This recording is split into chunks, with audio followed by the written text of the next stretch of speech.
साथियों नमस्कार, आप सभी का स्वागत है आपके अपने यूट्यूब चैनल पे। और आज हम लोग पढ़ेंगे एनटीपीसी रेलवे ग्रुप डी के लिए।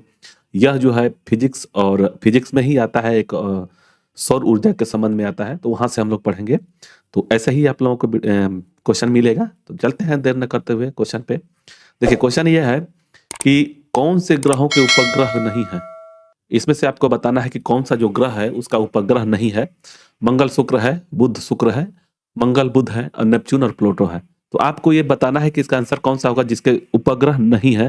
तो देखिए साथियों, हम लोग इसके बारे में, सौर मंडल के बारे में अगर आप समझते हैं तो यहाँ पे सबसे सिंपल तरीका से मैं बता रहा हूँ, और यहाँ से क्वेश्चन जरूर पूछ लेता है एक। ठीक है, देखिए देखिए सूर्य का प्रकाश है, सूर्य है, मान के चलिए कि सूर्य है, ठीक है ना, सूर्य है। यह क्या होता है कि सूर्य का सौरमंडल में यह पहली बात, इसी के चारों तरफ में जो ग्रह है इसके चारों तरफ से चक्कर लगाते हैं, ठीक है, और अपने अक्ष पे भी घूमते हैं।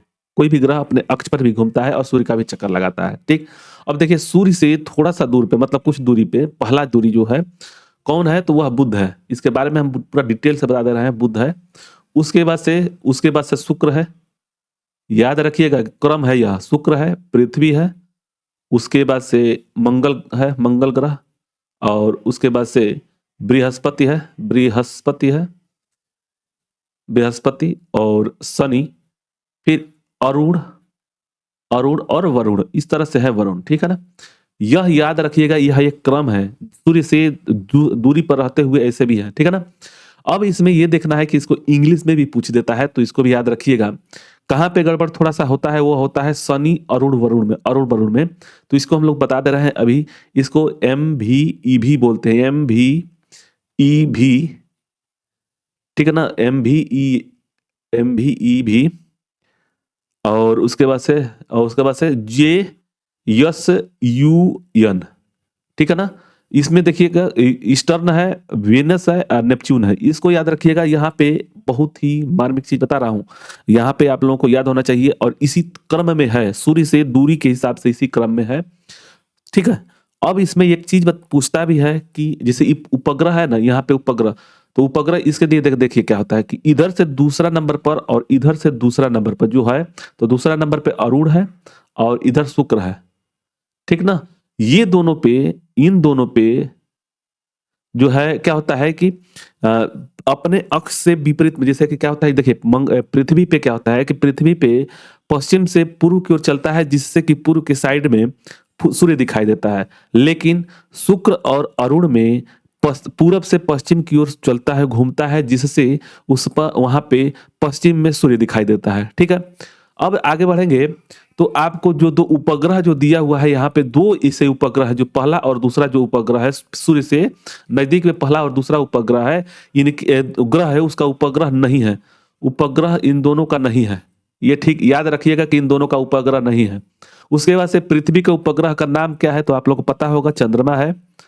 उसके बाद से मंगल ग्रह का जो है फोबोस और डिमोस है, पृथ्वी बृहस्पति के लिए है गैनीमाइड। आप लोग जानते होंगे कि गैनीमाइड जो है, अब देखिए सबसे बड़ा जो पृथ्वी जो ग्रह है, उसमें सबसे बड़ा ग्रह कौन सा है, तो पृथ्वी है। और सबसे बड़ा ग्रह जो है बृहस्पति है, और बृहस्पति का सबसे, मतलब इस सौरमंडल का सबसे बड़ा चंद्रमा, जैसे हम लोग के पृथ्वी का चंद्रमा है, उसी तरह से गैनीमाइड जो है, बृहस्पति का गैनीमाइड है, जो सबसे बड़ा उपग्रह है। तो इसमें भी याद रखिएगा कि सबसे ज्यादा जो बड़ा उपग्रह है वह है बृहस्पति का, जिसका नाम है गैनीमाइड, ठीक। इसमें क्या पूछ रहा है कि उसमें से कौन सा ग्रहों का उपग्रह नहीं है, तो वह बुध और शुक्र का है। तो कभी कभी ऐसा क्वेश्चन भी पूछ देता है कि सबसे ज्यादा किसका उपग्रह है, तो वह शनि का है, और किसका उपग्रह नहीं है, तो वह है उपग्रह बुध और शुक्र का, ठीक है, बुध और शुक्र का। इसका आंसर बी सही हो जाएगा। इसी तरह से इस क्रम में आप लिख लीजिएगा और इसको याद कर लीजिए, एक बार दो बार जब याद कर लेंगे तो आपको याद हो जाएगा, ठीक है। इसी पे अगर आपको अच्छा लगे तो हाइप और लाइक जरूर करें, ठीक है। इसका पीडीएफ हम इसी वीडियो के डिस्क्रिप्शन में एक टेलीग्राम का लिंक होगा, वहां पे हम इसको अपलोड कर देंगे, आप वहां से देख सकते हैं। चलिए आगे देखते हैं, सूर्य के सबसे निकटतम ग्रह कौन सा है, तो यही हम लोग देखिए इससे पहले वाले में पढ़े थे। देखिए यहाँ पे बताया था कि सूर्य से सबसे नजदीक में जो पड़ता है वो बुध पड़ता है और सबसे दूर में जो पड़ता है वो वरुण पड़ता है। ठीक है, अरुण जैसे यहाँ पे भूलेंगे यस यू एन लिखता है, ठीक है ना। यू से यूरेनस होता है, यन से नेपच्यून। इंग्लिश में भी अगर दे देगा तो यन जो यस यू यन से याद रखेगा, यन सबसे दूरी स्थान पर रहता है, सूर्य से बहुत दूर ग्रह है। ठीक है, और सबसे नजदीक में सूर्य से नजदीक में है तो वो बुध है। ठीक, तो इसका आंसर क्या हो जाएगा, जो सबसे निकटतम है, सूर्य से निकटतम ग्रह कौन सा है, तो वह मर्क्यूरी हो जाएगा, यानी कि बुध हो जाएगा। ठीक है, आगे देखेंगे हम लोग, यहाँ पे देख लीजिए, ये बुध है, शुक्र है, पृथ्वी और मंगल है। यहीं से एम भी ई भी हम लोग याद किए थे, अभी हम बताए थे यहाँ पे, जो एम भी ई भी जो बताए थे यही चीज है। ठीक है ना, इसको आंतरिक ग्रह होते हैं, ये सब जितने भी हैं यहाँ से लेकर के यह आंतरिक ग्रह है और इसको बाह्य ग्रह बोलते हैं। इसके बारे में हम डिटेल पढ़ाए हुए हैं, जा करके हमारे इसी वीडियो में डिस्क्रिप्शन में जब प्लेलिस्ट में जाएंगे तो वहां पे आप देखेंगे कि एक भूगोल का हम पढ़ाए हैं, वहां पे इसका डिटेल पढ़ाए हुए हैं। ठीक है, तो आप वहां से जाकर देख सकते हैं। आगे देखते हैं, इसके बाद से इसका तो क्वेश्चन हो गया, आंसर क्या हो गया, बुध हो गया। आगे देखते हैं, जिस मंदाकिनी में सौर मंडल है उसका नाम क्या है, तो देखिए मिल्की वे के नाम से हम लोग जानते हैं इसको। जिस मंदाकिनी में, जिस गैलेक्सी में हम हैं या मेरा सौर मंडल है हम लोगों का, उसको हम लोग आकाशगंगा या मिल्की वे के नाम से जानते हैं। तो इसका आंसर क्या हो जाएगा, बी आंसर सही हो जाएगा। नेक्स्ट है, खगोलीय दूरी का मात्रक कौन सा है, तो खगोलीय जो दूरी का मात्रक होता है प्रकाश वर्ष होता है। इसको तो आप लोग भी जानते होंगे, फिजिक्स में ज्यादा से ज्यादा पढ़े होंगे। तो यह खगोलीय दूरी का जो मात्रक होता है प्रकाश वर्ष होता है, इसलिए इसका आंसर डी से हो जाएगा। सूर्य से ऊर्जा के जनन की प्रक्रिया क्या है, सूर्य में जो है ऊर्जा के जनन, ऊर्जा जो निकलता है उसके प्रक्रिया क्या है, यूरेनियम का विखंडन है, हीलियम का संलयन है, हाइड्रोजन का संलयन है, उपरोक्त सभी है। तो देखिए सूर्य और हाइड्रोजन का जो होता है, हाइड्रोजन, इन दोनों का कार्य या जो भी यह प्रकाश या ऊर्जा जनरेट करते हैं वह हो जाएगा, एक ही से दोनों लोग करते हैं, उसका नाम है नाभिकीय संलयन या हीलियम का संलयन होता है। इसका आंसर बी से हो जाएगा, नहीं बी नहीं, हाइड्रोजन का हो जाएगा दोस्त, सॉरी दोस्त, जो सूर्य और हाइड्रोजन है यह हाइड्रोजन का संलयन होता है, इसका आंसर सी से हो जाएगा। ठीक है ना, और इसी में एक आता है परमाणु बम जो होता है, परमाणु बम जो होता है वह होता है किससे, यह होता है नाभिकीय संलयन से होता है, विखंडन से होता है, ये जो होता है विखंडन से होता है। ठीक है ना, इसलिए याद रखिएगा 100 से संलयन होता है, 100 से संलयन यहाँ से, और 100 से सूर्य होता है, उसी हिसाब से आप लोग याद रखिएगा। परमाणु जो बम होता है वो विखंडन के से कार्य होता है। तो इस जो सूर्य का है ऊर्जा का जनन प्रक्रिया होती है वो हाइड्रोजन के संलयन से होता है। ठीक है, तो इसका आंसर सी से हो जाएगा। आगे देखेंगे, नाभिकीय रिएक्टर में विबंधन का कार्य कौन सा करता है, इसमें से आपको बताना है। तो इसमें होता है, यह होगा द्वितीय न्यूट्रॉनों को धीमा करना है, द्वितीय न्यूट्रॉनों को धीमा करना है, इसका आंसर बी से हो जाएगा। रेडियो कार्बन काल निर्धारण तकनीक का प्रयोग है, यहाँ पे यही चीज हम लोग, इससे में सबसे पहला क्वेश्चन यही आया था कि जो पृथ्वी का जो क्या बोलते हैं, पृथ्वी की आयु को निर्धारण करने के लिए किसका प्रयोग करते हैं, तो यूरेनियम डेटिंग का। उसी तरह से रेडियो कार्बन निर्धारण तकनीक का प्रयोग किसके लिए किया जाता है, तो वह जीवाश्म के लिए किया जाता है, जीवाश्म के आयु के निर्धारण के लिए हम लोग करते हैं। ठीक है, तो इसका आंसर सी से हो जाएगा। 38 नंबर क्वेश्चन है कि रेडियो समस्थानिक यानी आइसोटोप है, क्या है इसमें से, आइसोटोप, इसका नाम से ही समझिएगा, समस्थानिक, जिसका प्रोटॉनों की संख्या समान होती है। ठीक है ना, मतलब प्रोटॉन का क्रम समान होता है, प्रोटॉन के हिसाब से हम लोग समस्थानिक रखते हैं। इसमें से क्या हो जाएगा, तो इसमें से हो जाएगा जो विघटन नाभिक होते हैं, इसका आंसर ए से हो जाएगा। आगे देखेंगे, एक भारी नाभिक न्यूक्लियस में तछड़ी के विघटन की परिघटना है तो उसको क्या बोलेंगे, तो उसको कहेंगे विघटनाभिक होते हैं, विघनाटिक। आगे देखेंगे, परमाणु के नाभिक न्यूक्लियस में होते हैं, क्या क्या होते हैं, इसमें से आपको बताना है कि परमाणु के नाभिक यानी न्यूक्लियस में होते हैं। इसको हमें कई बार आप लोगों को मेरा वीडियो देखते होंगे तो बताया भी होगा, पूरा डिटेल में समझिएगा। प्रोटॉन होता है अंदर में और न्यूट्रॉन होता है, इसको भी याद रखिएगा। ठीक, उसके बाद से बाहरी कक्ष में जो होता है वह इलेक्ट्रॉन होता है, और इलेक्ट्रॉन, ध्यान रखिएगा। इसमें दिया हुआ है कि परमाणु के नाभिक में क्या क्या होता है, तो इसका आंसर आपको मिल गया होगा कि प्रोटॉन और न्यूट्रॉन है, यानी कि प्रोटॉन और न्यूट्रॉन, इसका आंसर ए से हो जाएगा।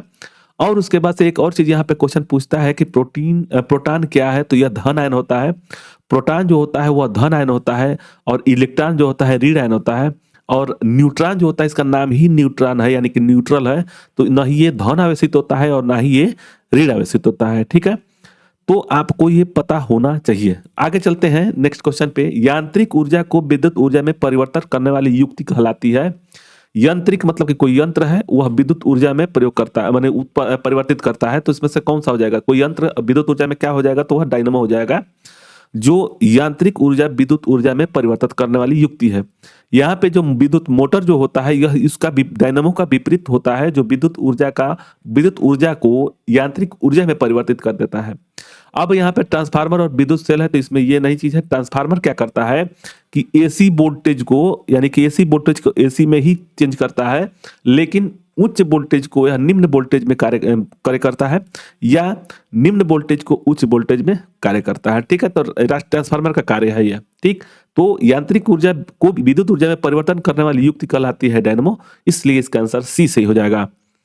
आगे देखेंगे, कंप्यूटर होती आवश्यक आईसी चिप सामान्यतः किसकी बनी होती है? यहाँ पे आपको बताना है। तो यह सामान्यतः अर्धधातु का बना होता है, जिसका नाम है सिलिकॉन से निर्मित होता है। जो आईसी चिप होती है वह सिलिकॉन से निर्मित होता है। और सिलिकॉन का अर्धचालक का कार्य क्यों, मतलब कि यह जो कंप्यूटर में आईसी जो बनाई जाती है वो कौन सिलिकॉन का ही बनाया जाता है, तो यह एक अर्धचालक है। और अर्धचालक होने के नाते क्या करता है कि अगर वह ठंडा रहता है तो प्रतिरोध जैसे जैसे वह गर्म होता जाता है, प्रतिरोध कम करने लगता है। इसी के चलते इसका सिलिकॉन का प्रयोग करते हैं। तो इसका आंसर क्या हो जाएगा? आईसी चिप बनाने के लिए तो इसका आंसर सिलिकॉन निर्मित होता है, इसलिए इसका आंसर बी से हो जाएगा। आगे देखेंगे, समुद्र की गहराई मापन यंत्र कौन सा है? समुद्र की गहराई मापन यंत्र जो होता है वह फैदोमीटर होता है। फैदोमीटर होता है, फैदम लिखा है, फैदोमीटर होता है इसका, फैदोमीटर। ठीक है, इसका आंसर बी से हो जाएगा। गहराई मापने के लिए जो होता है फैदोमीटर होता है। मैक संख्या का संबंध है, इसमें से आपको बताना है कि ध्वनि के वेग से है, जलयान के वेग से है, वायुयान के वेग से है, अंतरिक्षयान के वेग से है। तो जो मैक नंबर जो होता है वह वायुयान के वेग से संबंधित होता है, इसका आंसर सी से हो जाएगा। ये पूछता भी है कई बार, इसको याद रखिएगा। मैक संख्या जो होता है वह वायुयान के वेग से होता है, वेलोसिटी ऑफ एयरक्राफ्ट का होता है, इसका आंसर सी से हो जाएगा। पुरुषों को अपेक्षा जैसे दिया हुआ है कि पुरुषों की अपेक्षा स्त्रियों के स्वर के तीक्ष्ण होने का कारण क्या है? तो देखिए, एक शेर होता है उसकी उच्च आवृत्ति औरतों का होता है, लेकिन वहीं पे एक शेर का जो होता है उच्च आवृत्ति नहीं होता है। एक मच्छर का आवृत्ति जो होता है ना वह बहुत तेज होता है, यानी कि आवृत्ति उच्च होती है। तो इसमें भी पुरुष का जो मोटा आवाज होता है ना, स्त्रियों की अपेक्षा उसका आवृत्ति कम होता है। और जैसे कि स्त्रियों का जो तीक्ष्ण जो आवाज होता है उसका आवृत्ति है, उच्च आवृत्ति होती है। तो इसका आंसर क्या हो जाएगा? ए सही हो जाएगा। हाई फ्रीक्वेंसी होती है, इसलिए उनका तीक्ष्ण स्वर होता है। आगे देखेंगे, कैमरा का कौन सा भाग मानव नेत्र के दृष्टिपटल यानी रेटिना से सदृश होता है? इसको आपको बताना है। लेंस है, फिल्म है, द्वारक और शटर है। तो इसका आंसर हो जाएगा फिल्म, जो दृष्टिपटल के अनुसार कार्य करता है। फिल्म इसका रेटिना का कार्य करता है, जहां पे रेटिना पे जो चित्र बनता है उसी के जैसा फिल्म कार्य करता है। ठीक है, तो इसका आंसर बी से हो जाएगा। इंद्रधनुष का बनना वायुमंडल में वर्तमान जल की बूंदों द्वारा प्रकाश का क्या हो जाएगा? तो इसमें देखिए क्या होता है कि पूर्ण आंतरिक परावर्तन और परिक्षेपण होता है। तो इसका आंसर हो जाएगा परिक्षेपण और पूर्ण आंतरिक परावर्तन के कारण से जो वायुमंडल में इंद्रधनुष बनता है इसी के कारण से बनता है, इसलिए इसका आंसर डी से हो जाएगा। पूर्ण सूर्य ग्रहण में कौन सा भाग दिखाई देता है? तो किरीट भाग, यानी कि कोरोना उसको कहते हैं, याद रखिएगा, कोरोना कहते हैं। इसका आंसर बी से हो जाएगा। नेक्स्ट देखेंगे, उबलते खौलते पानी की अपेक्षा भाप से अधिक झुलस होती है, क्योंकि देखिए भाप में जो होता है वह एक विशिष्ट ऊष्मा होती है, इसलिए वह अधिक ऊर्जा होता है उसमें, इसलिए इसका आंसर क्या हो जाएगा? उसका आंसर हो जाएगा उबलते पानी की अपेक्षा भाप में अधिक ऊर्जा होती है, इसलिए इसका आंसर सी से हो जाएगा। ताप अस्थाई थर्मोस्टेट एक युक्ति है, जो इसमें से आपको बताना है कि थर्मोस्टेट एक युक्ति है, इसमें से क्या होगा? तो वह हो जाएगा ताप नियमन हेतु प्रयुक्त होती है, इसका आंसर सी से हो जाएगा। दिया हुआ है कि जब ध्वनि एक माध्यम से दूसरे माध्यम में प्रवेश कर रही है तो क्या अपरिवर्तित रहता है? उसमें से आपको बताना है कि चाल, आयाम, तीव्रता और आवृत्ति। देखिए क्या होता है, आप ऐसे भी देखेंगे कि जैसे हम लोग वायुमंडल में बोलते हैं, एक जो सबसे ज्यादा ध्वनि चलती है तो किसमें चलता है? तो एल्युमिनियम में चलता है, ठोस में। तो ध्वनि के लिए तो एक क्या बोलते हैं इसको, माध्यम की आवश्यकता होती है। ठीक है ना। अब क्या हो रहा है कि यहाँ पे कौन ऐसा चीज है जैसे ध्वनि में जो एक माध्यम से जब दूसरे माध्यम में जाती है तो अपरिवर्तित रहता है, तो वह होता है फ्रीक्वेंसी। जो फ्रीक्वेंसी होती है वह अपरिवर्तित रहती है, इसलिए इसका आंसर डी से हो जाएगा। किसी झील में एक पत्थर फेंकने पर जैसे जैसे वह जल के नीचे डूबता है तो उसका उत्प्लावन क्या होगा? तो उसका उत्प्लावन एक समान रहता है, इसलिए इसका आंसर डी से हो जाएगा। आगे देखेंगे कि जब किसी पिंड का अधिकतम भार, जैसे देखिए किसी पिंड का अधिकतम भार कहाँ पे होगा? यहाँ पे आपको बताना है। अधिकतम भार वायु में होगा, जल में होगा, हाइड्रोजन में होगा, अधिकतम भार इसमें कौन सा हो जाएगा, तो निर्वात हो जाएगा, इसका आंसर डी से हो जाएगा। किसी पिंड का वेग दोगुना कर देने पर उसका गतिज ऊर्जा क्या होगा। देखिए किसी भी पिंड का अगर वेग दोगुना कर देंगे, अगर भी मान लीजिए पहले था 2 अब भी दूसरा कर दिया यानी कि 4 हो जाएगा, तब क्या होता है इसका गतिज ऊर्जा का सूत्र क्या होता है कि 1/2 mv² होता है। अगर यहाँ पे क्या हो जाएगा, यहाँ पे अगर मान लीजिए इस 2 को रख दिए तो 2 दूनी के 4 हो गया, 2 गुणे 2 यानी कि 4 हो जाएगा। अगर यहीं पे 4 रख दिया जाए भी का मान, तो 4 गुणे 4 हो जाएगा यानी कि 16 हो जाएगा। अब इससे कितना गुना हो जाएगा, तो 4 गुना अधिक हो जाएगा, इसीलिए यह हो जाएगा सी। ठीक है ना। तो गतिज ऊर्जा का जो सूत्र होता है 1/2 mv² होता है और स्थिति ऊर्जा का जो होता है mgh होता है। ठीक है। तो किसी भी पिंड का अगर वेग दोगुना होने पर उसका गतिज ऊर्जा 4 गुना हो जाएगा, इसलिए इसका आंसर सी सही हो जाएगा।